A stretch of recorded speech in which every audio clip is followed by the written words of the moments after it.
Good morning, gentlemen. I'm going to talk today to you about the Middle East. And basically, I'm going to concentrate on the conflict that is raising in the Gaza area, that is the battle royal between Israel and Hamas. Now, Hamas, as you all know, is a terrorist organization, and really the battle commenced from the day Hamas fired almost 10 to 12,000 rockets onto Israel and broke the much vaunted Iron Dome, killed about 1,500 Israelis, and took the border guard by surprise, captured about 45 Israeli soldiers, and took another 250 to 300 hostages. So I would say phase one of the conflict went in favor of Hamas. But that's about all. Because what happens when you catch a tiger by the tail? You all know what happens. The tiger will get very wild, and that's what the Israelis did. They became very wild, and they waited for some time, recouped their resources, and then mounted an assault which Hamas and the Palestinian Arabs will never forget. Until date, 32,000 Arabs in the Gaza Strip have been killed. This is in retribution for the 1,500 Israelis which were killed by Hamas. Now there's a lot of talk going on all over the world. There are people talking and saying, well, Israel should be condemned. Israel has committed genocide. Israel should have a ceasefire. I mean, you name it, everybody's blaming Israel. But nobody goes into the genesis of the conflict. How did it take place, the start? It started when Hamas mounted that nefarious assault on the Israelis and raided 12,000 rockets on them.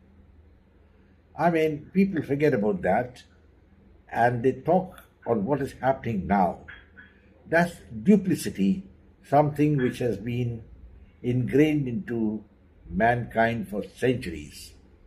And we shouldn't forget that the Jews have been suffering at the hands of both the Arabs and the Europeans for a good part of 2,000 years. Well, you can't deny that. And that the culmination was when Adolf Hitler had his final solution. And what was that? Killed 60 lakh Jews or 6 million Jews. Many of them consigned to the gas chambers, many shot dead, buried, sometimes alive in graves. I mean, you can think of such torture, and even now, Hamas terrorist organizations are continuing the same way. Whether it is Hezbollah or whether it is Hamas, is one and the same thing. I would say Hamas is also similar to the ISI, which is banned all over the Arab world, including Europe and India. So it's the same thing. And after all, you must remember 1972, the Munich Olympics, when Israeli terrorist athletes were killed in a terrorist attack by the PLO and similar organizations.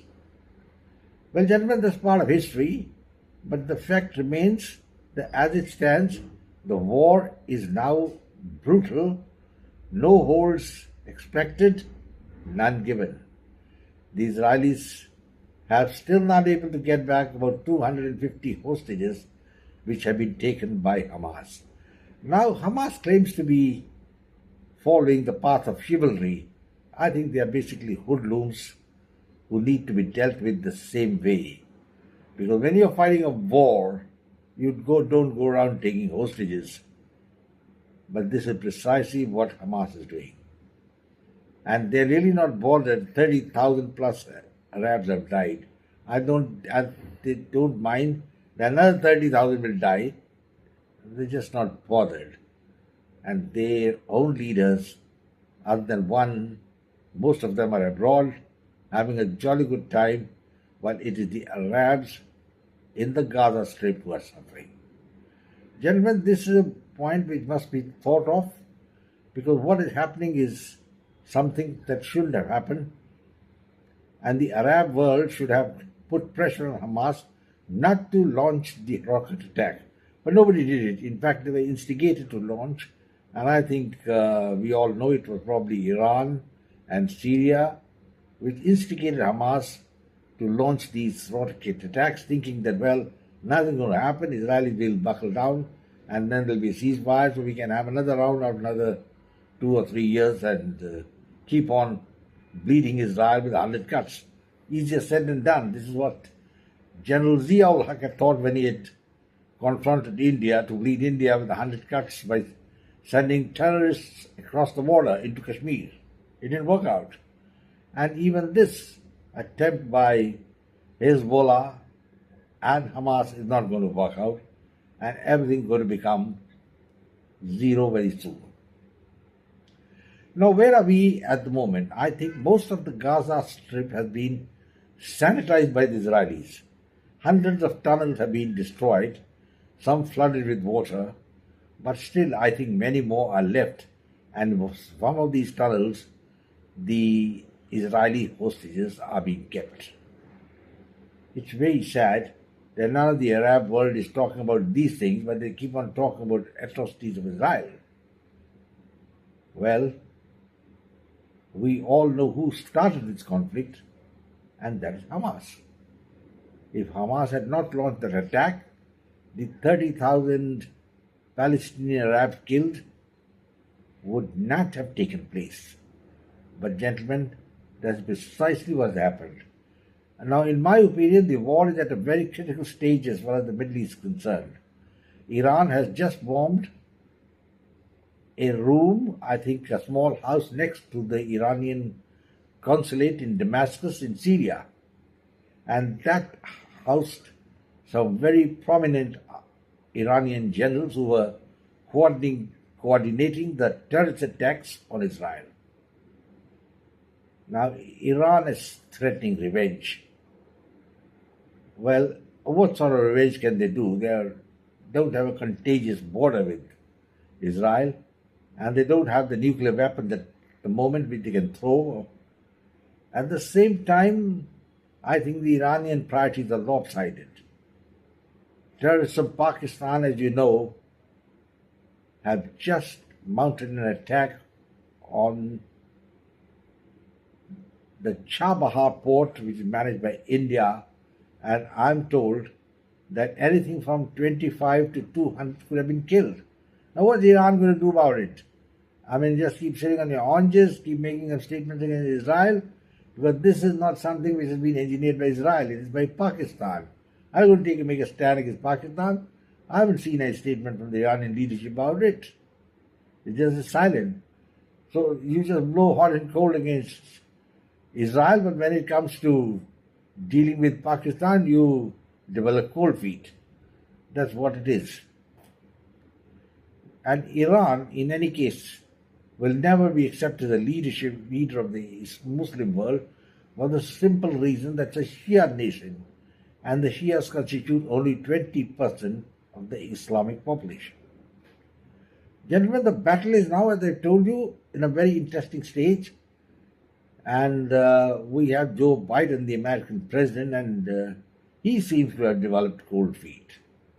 I mean, given a choice, I think he'd like to go home, sit down with his grandchildren, and go fishing. Probably that's what he wants to do, because now he just wants to get out of the Israeli imbroglio, and he's been giving sort of resolution in the United States calling for a ceasefire, subject to the release of the hostages. Gentlemen, as I've already mentioned, these hostages are in a terrible situation.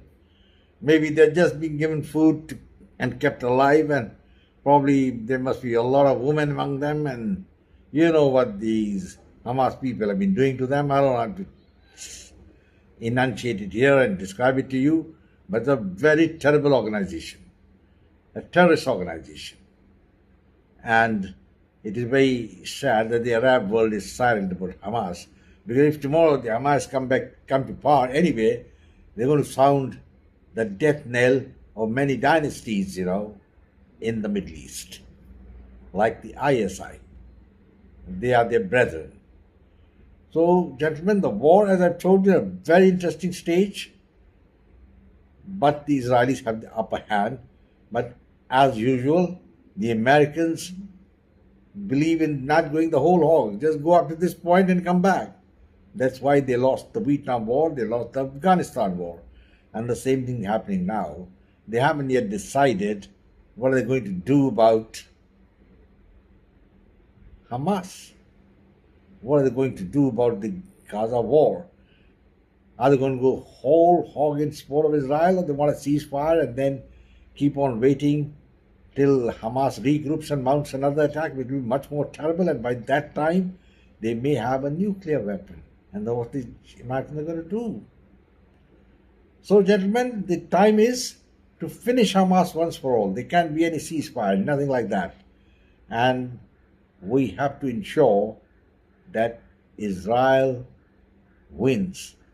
And India did the right thing when it didn't support the resolution in the United Nations which condemned Israel. I think Narendra Modi is doing very great and deserves all the credit for it. Well, gentlemen, I think I will say that the future of the war is that though Iran has been making a lot of threatening noises, it's not going to attack Israel. Not the way, not for some time at least. Because in case it does, it's going to bite its own hands. Americans are going to intervene, and that will be disaster for Iran. And as far as the Hamas are concerned, I think they are on their last legs. Let's see what happens, gentlemen. And if Israel is able to carry the day, finish Hamas, it will be good for mankind, good for the world, and good for world peace. I think I've closed now. I'll be very happy if you can subscribe to my channel, share it with your friends, and come back for more. In the meanwhile, I'll say goodbye and God bless. Thank you.